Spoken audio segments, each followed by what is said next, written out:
Paano mo magluto nito? Ay, matay na yan, buddy. Ano na yan, sibuyas, saka sardinas, pwede na, patalo na yan. Dito na yan. Pwede. Sige. Yan dito. Yan. Dahil wala tayong maigiban ngayon, ito na lang ang gin ang itubig natin. Yan na lang ang gawin natin sabaw. Pwede na yan. May makakain na, may inom ka pa.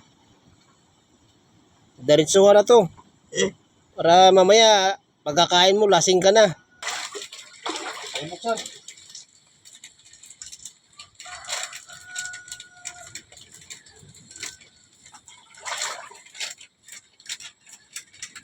Pwede na ba natin ilagay? Pwede na yan. Ha? Pwede na yan. Masarap eh, yung hygiene.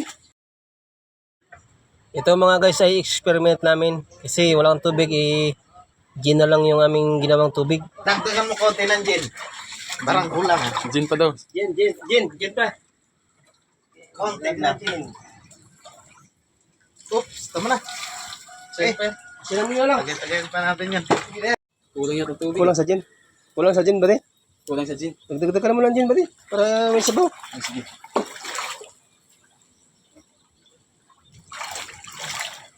Guys, sa nagdaan na uwan, lakas ng ulan, kaya ito, nakita nyo, mayroong tubig sa paligid.